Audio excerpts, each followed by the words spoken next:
Okay, so we are going to start from this error propagation. So previous to that, we have covered the topic of the truncation error, and we did three examples related to that. So we are considering the truncation error with respect to the Taylor series.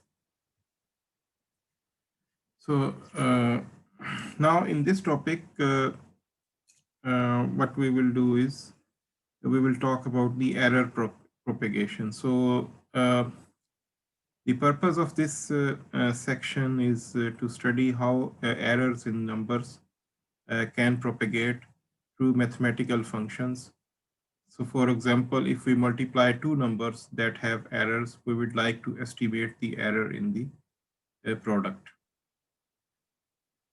So for this purpose, what we can see that symbolically we can say that delta fx tilde is equal to the f of x minus f of x tilde, uh, the absolute value of that.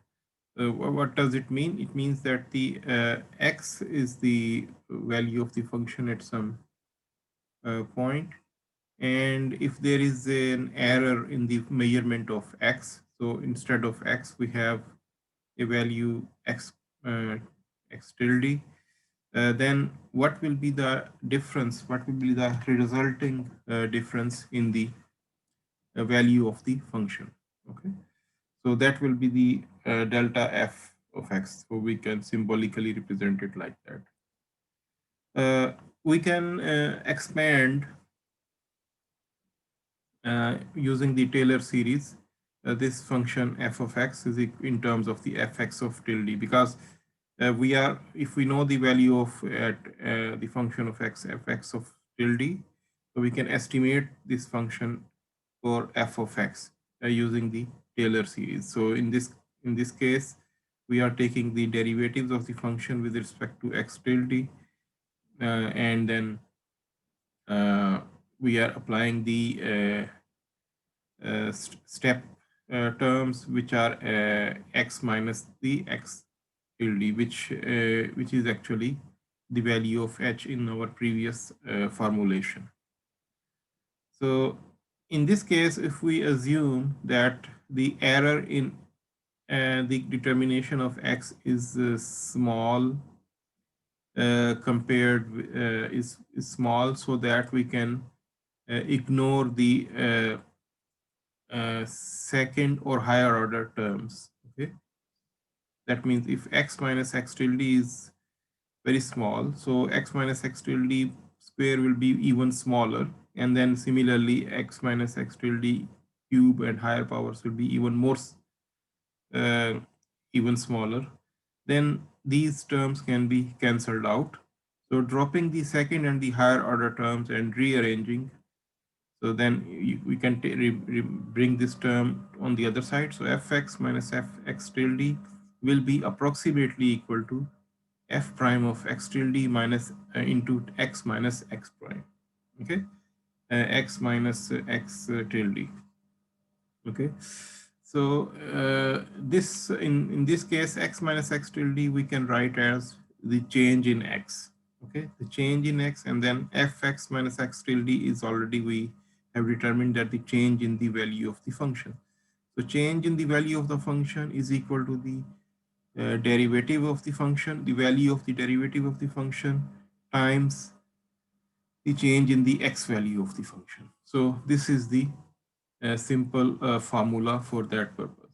So this formula then represents an estimate of the error of the function, represents an estimate of the error of x. So equation 4.25, that is this equation, provides the capability to approximate the error in fx given the derivative of a function and an estimate of the error in the independent variable. So if you know the error in the independent variable, so we can find the error in the dependent variable, approximate error. Okay. So in this can be graphically represented like this.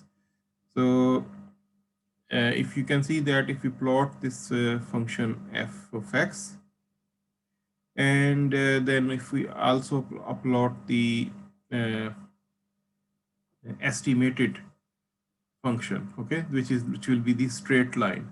So closer this x tilde with x, okay, that means smaller will be the error in x. So smaller will be the error in the uh, estimated error in the function. Okay, so here you can see that the true error will be this much, the estimated error will be this much, which will be much bigger. So, but this estimated error will become closer to the true error when this function delta x will become uh, smaller and smaller. Next, you have the error propagation. So this was the case of uh, a, a function when that function is dependent on one independent variable, or in that situation when we are only considering one independent variation in one independent variable. But we can uh, expand this concept for that function when the function varies in more than one variable. Okay, so error propagation in functions of more than one variable. So we can use this equation. So in this case, if the function is dependent on various variables x1, x2, x up to xn, okay, uh, then what will be the change in this function? So just a change in this function will be approximately equal to the partial derivative of the function uh, with respect to each of those independent variables. Okay, so partial f over partial x1, partial f over partial x2, and partial f over partial xn. Okay, so these are the partial derivatives of the function with respect to each of these variables, multiplied by their multiplied by the respective changes on those independent variables. So delta x1, delta x2, delta xn. Okay, so in this case, then we can apply this formula. Okay, so let's look at these two cases, single variable and the multivariable, these two cases with the help of this example. So if we have the value 2.5 independent variable, and its error in this value is 0.01. So we suppose if we are making a measurement in the variable, and we suspect that the error in that measurement will be 0.01. So what will be the resulting error in the function? Okay, if the function is x cube, so the resulting error in the function will be based on this previous formula. So the formula was delta f of x is approximately equal to the derivative of the function, okay, times the change in the value of x. So the change in the value of x is 0.01, and we know that the derivative of x cube is 3x square. So derivative of x cube is 3x square. So it means that this 3 is from the derivative, and x square. So because x was 2.5, so it will be 2.5 square into 0.01. So the error in the function will be 0.1875 as a result of error in the independent variable 0.01. So if the independent variable changes by 0.01, the function changes by 0.1875. Okay, so in this way we have determined the error. Of course, we really don't need to determine the error in that way. This is just for the illustration purpose, but for the because we can directly uh, determine the error in that function. So for that purpose, we can put the value of x cube, okay, and value in this x cube. So for example, the value of this function at 2.5 will be 15.625. But if instead of 2.5, if we put a value of 2.51 in that, so then we will get a value of 15.625 plus 0.1875. Or if this delta x is negative, so 2.5 minus 1, that means 2.49.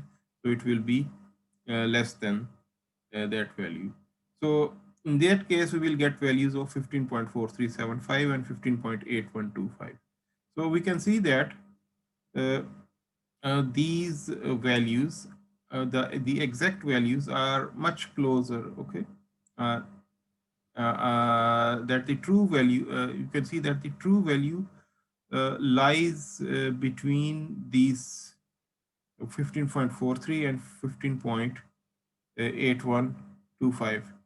In fact, if x were actually 2.49, the function could be evaluated as 15.4382. And if x were 2.51, it would be evaluated at 15.8132. So for this case, the first order error analysis provides a fairly close estimate of the true value. So the analysis which we have performed by using this formula delta f of x is equal to this f prime of x times delta x is called as the first order error analysis. First order error analysis. So when we compare it with the actual values, so we can see that this first order error analysis gives us a relatively reasonable estimate of the error.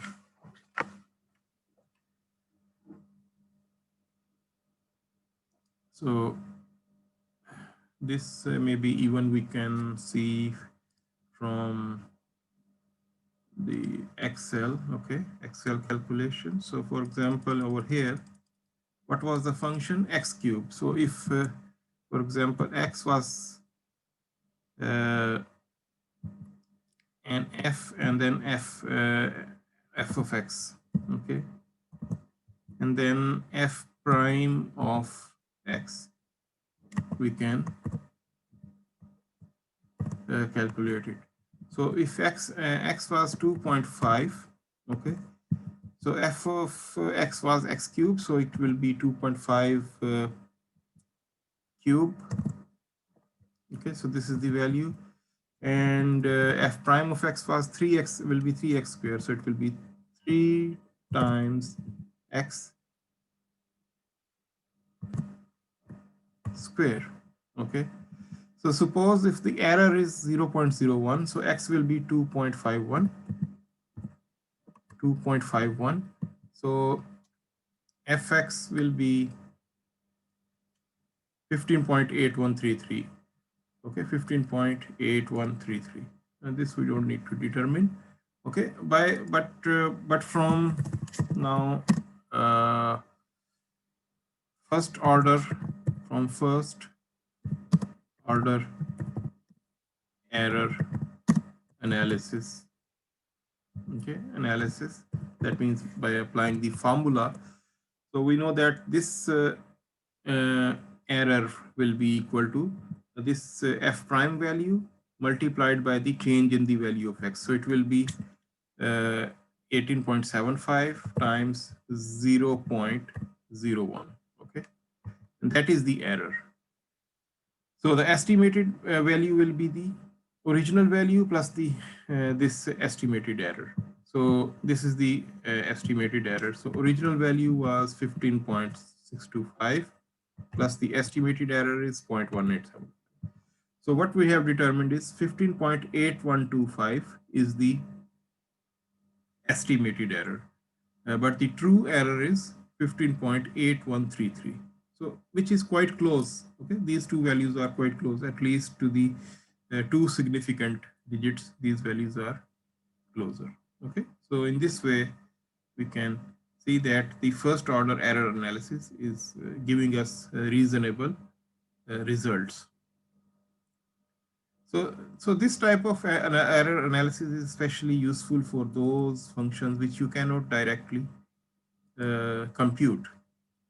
But in this case, since for this function we can find the error directly, this example then gives an idea of the uh, applicability of this method. Okay, so do you have any question?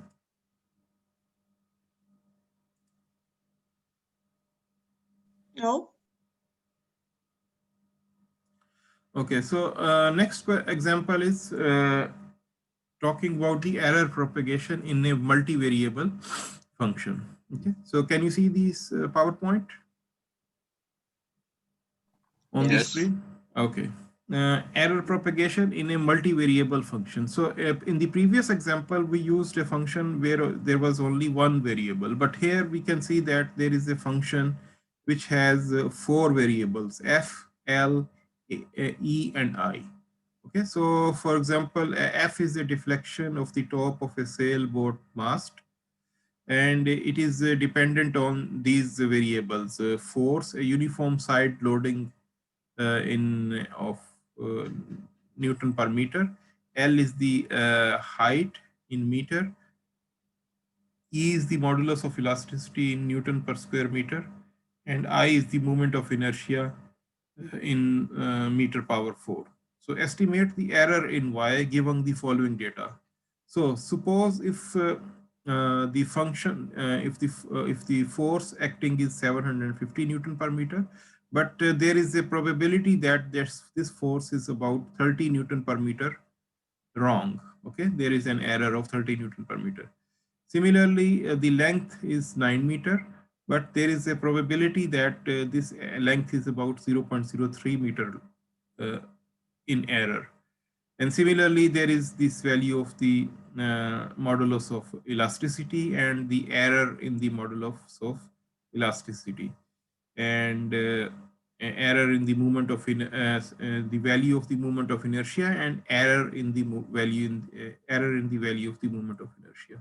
So as a result of all these errors in these four independent variables, what will be the resulting error in the uh, dependent variable, which is the deflection?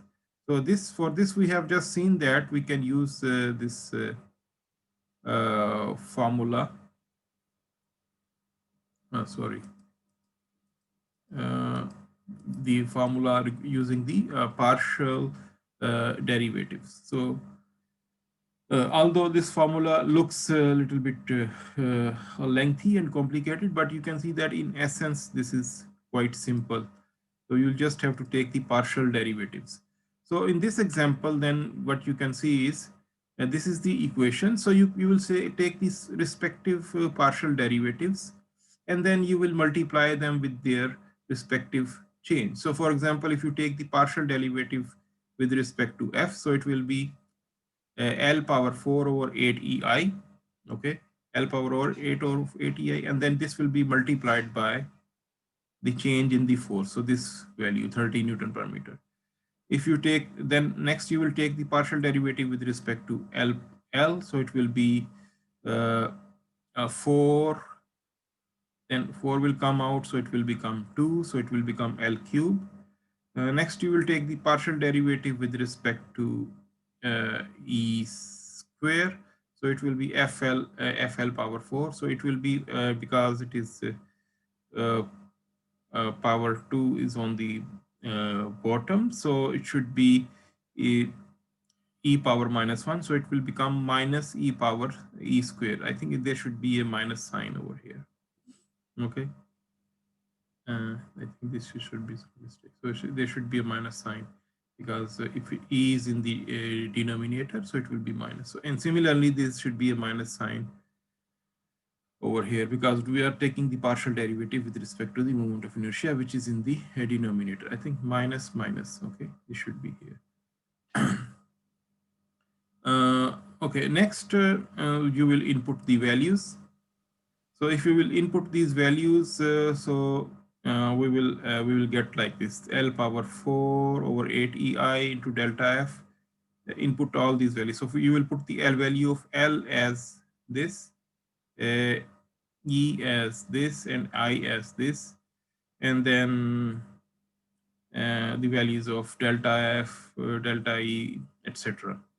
So inputting all these values, you will get these errors, okay, respective errors as a result of these independent variables. So the total error will be 0.01482, okay, meter, okay, 0.0111482. So in this case, we can see that the error in this function will be 0.164025 plus minus 0.011482. Uh, 0.164025 is the uh, estimated deflection from the formula, and then 0.011482 is the error in the estimate of the deflection by the Taylor series uh, error analysis. So in other words, y is between, if we add and then if we subtract, y is between 0.152453 and 0.17503 meter respectively. So the validity of these estimates can be verified by substituting the extreme values for the variables into the equation. So if we input the extreme values, so for example, if we take the value of force as 720 Newton per meter, why? So 750 minus 30, that will be 720. And the value of the length is 9 minus 0.03, so that will be 8.97. And similarly, uh, other values. So then we will get 0.152818. So 0.152818 compares with 0.152543. And the maximum values, that means on the values on the other side, then we will get 0.17507. So you can see that this compares with the 0.155175507 and 0.175790. So this, which means that again in this case for the multivariable error analysis, the error estimates compare well with the actual with the true values. No. So this was the, so now we have covered two methods for the error analysis. So one is using the uh, a single variable, and the other is using the multi-variable. Okay, now we can consider another aspect which is called as the stability and condition. So in the stability and the condition, we can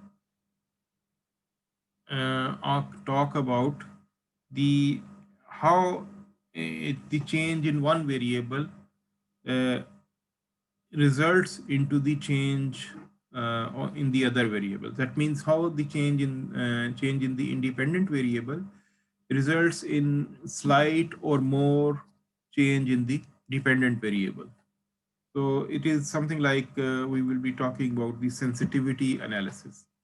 So the condition of a mathematical problem relates to its sensitivity to changes in its input values. So we say that a computation is numerically unstable if the uncertainty of the input values is grossly magnified by the numerical method. So this is another way of saying that if a slight change in the independent variable results into the large change in the dependent variable, then we can say that the dependent variable is very sensitive to the changes in the dependent variable, independent variable. So this can be uh, in a standard way. This can be represented by a term which is called as the condition number. So a condition number is defined as the ratio of relative error of function x to the relative error of x. So condition number is a ratio. Okay.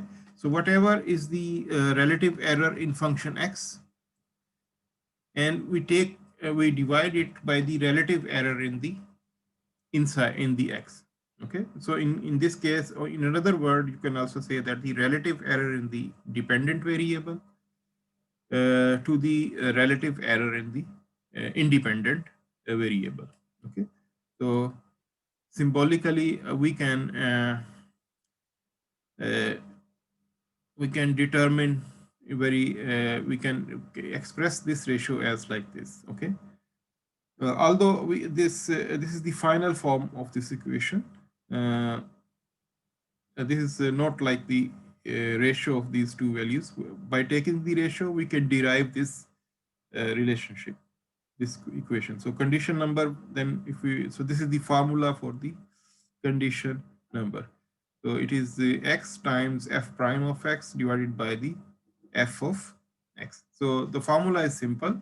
That means if you just have to multiply the value of x with the uh, ratio of their values of the derivatives and the function itself. So it will give you the value of the condition number. Okay.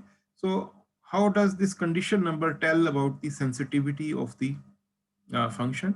So if the condition number is say greater than 1, so we will say that the function is quite sensitive to the changes in the value of the uh, independent variable. If the condition number is less than 1, so we will say that the function is well conditioned and quite stable, and the change in the independent variables values will not result into the larger changes in the dependent variable. So let's see it with the help of this example. So we all know that this example is for a function which is called as the tangent of x.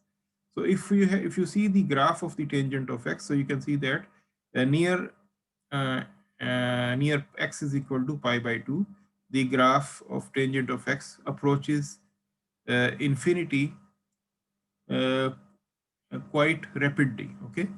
So in for this situation, for these two situations, so we can calculate the we can investigate the condition number. So in this case, we have this x is equal to pi by 2 plus 0.1 times pi by 2. So that means pi by 2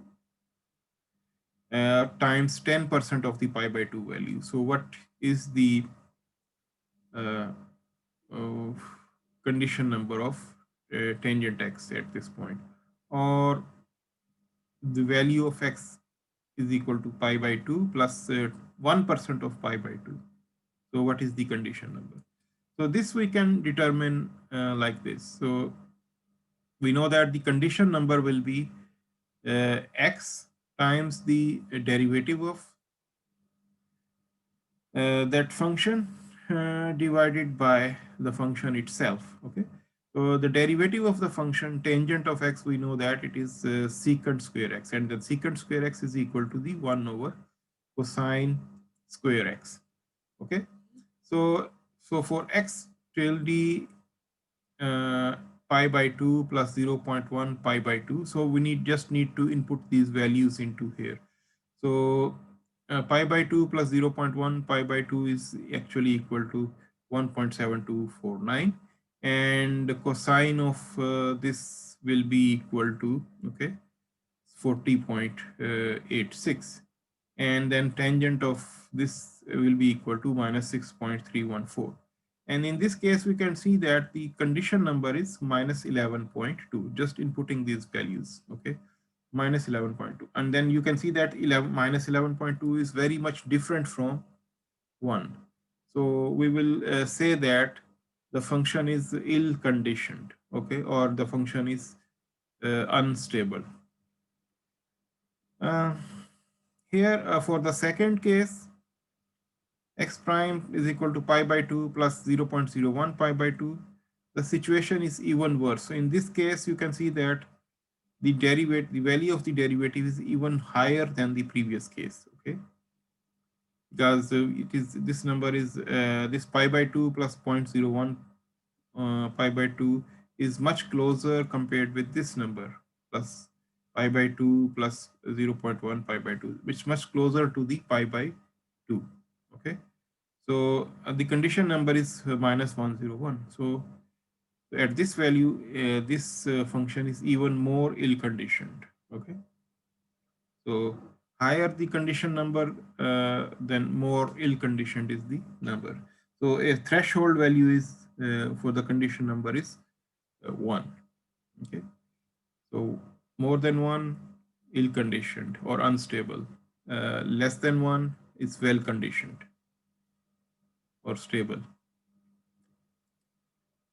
So for this case, the major cause of ill conditioning appears to be the derivative. This makes sense because in the vicinity of pi by 2, the tangent approaches both positive and negative infinity.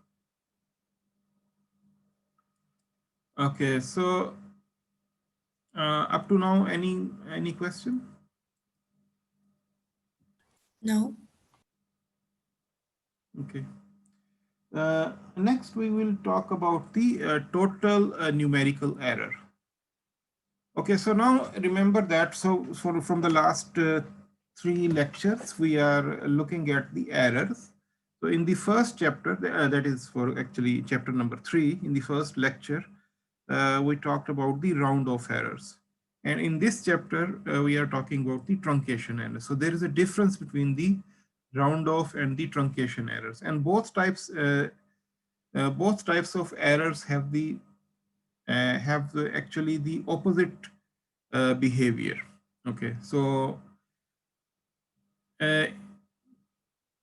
uh, when we take some measurement, so then we will encounter both types of error: round off errors plus the uh, truncation errors. So the total error will be the sum of the round off errors and the truncation errors. So the total numerical error is the sum of the truncation error and the round off errors. The only way to minimize the round off errors is to increase the number of significant figures of the computer. So this in the last chapter, this was our main lesson, that if we want to minimize the round off errors, so we need to increase the number of significant figures of the computer or our calculation. The round off errors increases due to the subtractive cancellation. So if and we also have seen uh, in some of the examples in the previous chapter that if there are two numbers which are quite close to each other and we are subtracting these two numbers, then the round off error will increase. Or it will also increase in the due to an increase in the number of computations of an analysis. So yeah, so this round of error will also increase if we will involve more number of computations. Okay, so complicated calculations will have more round of errors. Okay. On the other hand, the truncation error can be reduced by decreasing the step size. So now in this chapter 4, we have studied that the truncation error can be reduced by decreasing the step size. But by decreasing the step size means we need more number of computations. So which means that as we are reducing the truncation errors, we may be increasing the round of errors as well.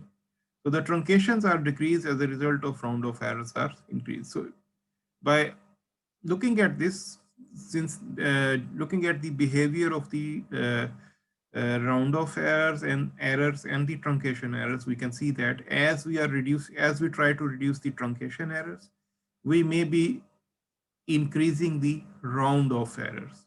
Okay, so in this case is then represented like this. So the as we reduce the truncation errors, okay, as we reduce the truncation errors But on the other hand, the round of errors are increasing. Okay, so for example, if we want to reduce the truncation error, so over here, the round of errors are increasing. So it means that there is no point in doing so many calculation steps. In This will not necessarily reduce the total error. Therefore we should try to estimate the point at which there will be the total error will be the minimum. That will be the point somewhere in between. Okay. Okay. So this is the main concept of the total error. Okay. Do you understand this point?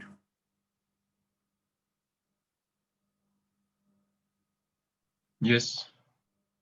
Okay. Next is control of the numerical errors. Uh, so then how we can then control the numerical errors?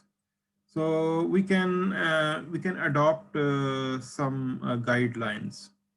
Actually, for because we when we say that uh,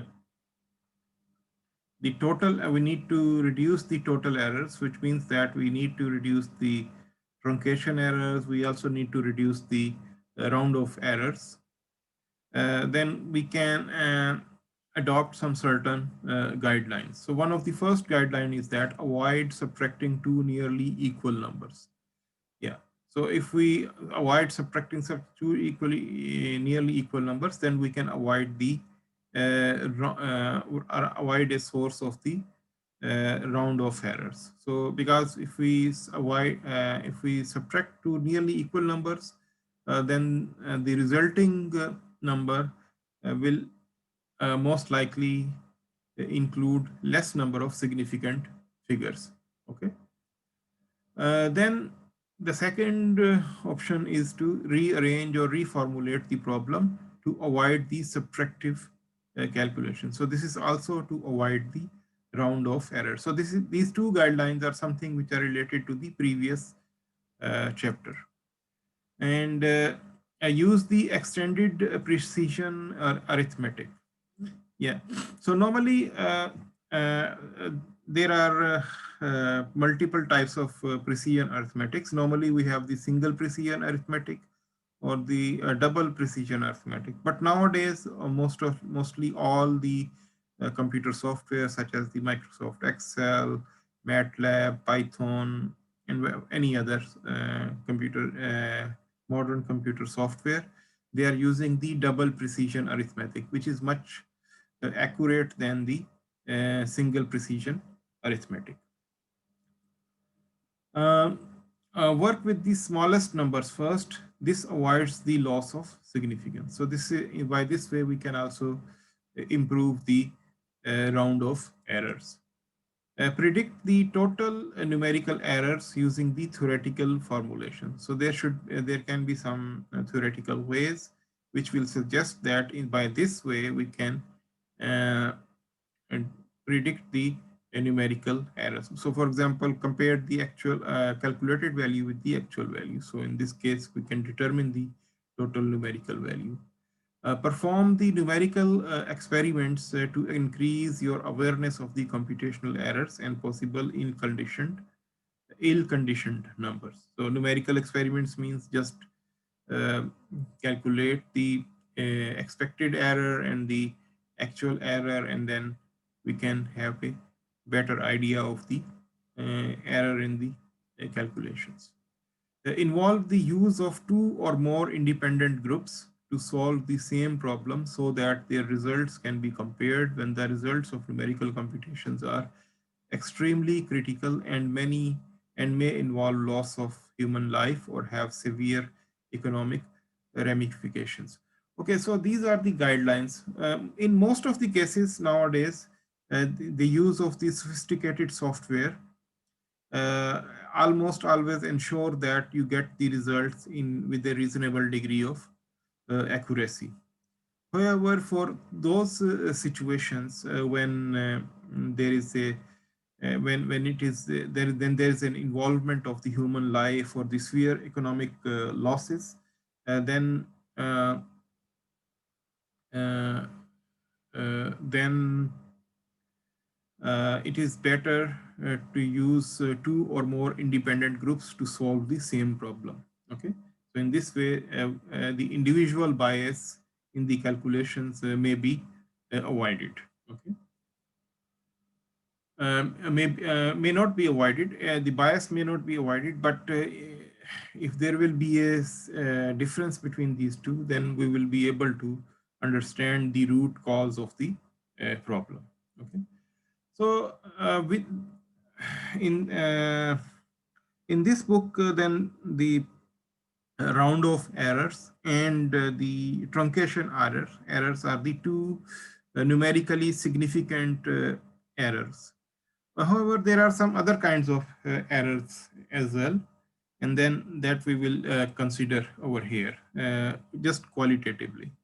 So one of those such errors start are the blunders.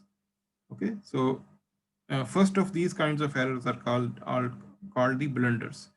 So uh, in early years of computers, erroneous numerical results could sometimes be attributed to malfunctions of the computer. So the blunder is when there is a malfunction of the computer, or if you are performing some calculation manually, so you just put the wrong number instead of a real number. So for example, instead of 16.67, you can write 16.76. So you may be interchanging the 6 and 7. Okay. So these type of errors may be called as the blunders. So most blunders now attributed to human imperfections.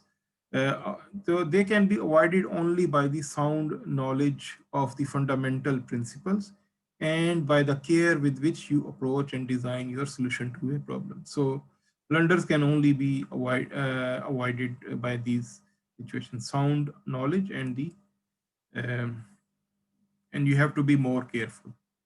Uh, Also, good programming habits are extremely useful for mitigating the programming blunders. So in the computer programming, some a certain set of guidelines can be followed. So, for example, the use of comment lines in the programming, although the comment lines in the programmings do not take part in the actual programs, but the comments written into the code greatly help understand and try to reduce the errors in the codes. Usually employ simple ways to check whether a particular numerical method is working properly. So blunders can normally be investigated or checked by usually employing the simple ways. The second type of errors are called as the formulation errors. So these are the biases that can be ascribed to the incomplete mathematical models. So for example, a negligible formulation error is the fact that Newton's second law does not account for relativistic effects. So for example, we know that all know that the Newton's second law is here, but when we talk about the Newton law from the point of view of theory of relativity, and then the Newton's law are simply not applicable. But for most general situations, for most uh, real world situations, Newton's law are applicable because the effects of the relativity in most general situations are negligible. And in this case, if there is a, for example, if the body is falling down and then there is a parachute, and then we can assume that the velocity of the fall is proportional to the air resistance. But if there is some, if this assumption is not correct, so then that resulting error will not be not only due to the round off or the truncation errors, the resulting error will be in the formulation as well. So we have to be very sure that our assumption in the formulation should be accurate. So if one variable is proportional to another variable, it should not be like that. The one variable is like proportional to the square of the other variable, or one variable is actually proportional to the inverse of the other variable. So the model uh, assumptions should be correct. The third type of error is the data uncertainty. So errors, these are the errors because of uncertainty in the physical data upon which a model is used. Measurement errors can be quantified by summarizing the data with one or more well-chosen statistics that convey as much information as possible regarding the specific characteristics of the data. So for example, the statistics for the central distribution of the data and the degree of the spread of the data, that means the means and the standard deviation. So statistical means should be used to validate, to ascertain the uh, uh, quality of the data which you are using. Okay, so that was the end of this topic. Okay. So do you have any question regarding this topic?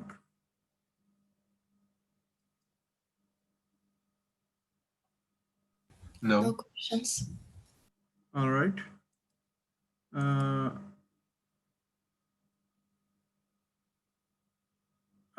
okay. I have included some practice quizzes regarding these two topics which we have considered. So you can do those practice quizzes, just 5 and yeah, those practice quizzes for your practice for the real quiz, which will take place in the third week. Okay. So I have also already announced the quiz number 1 on Moodle. Okay, that you can see that the quiz. So the real quiz 1 will be from this lecture 1 and 2, that is chapter 3 and 4 of the textbook. So now up to now we have completed lecture 1 and 2, that is chapter 3 and 4. So uploaded the quizzes, practice quizzes regarding this, so you can do a practice. And on the real quiz, that is quiz number 1, on the same style for these practice quizzes will be taken in the third week on Monday. Okay. Do you have any question? Will we have labs on this week?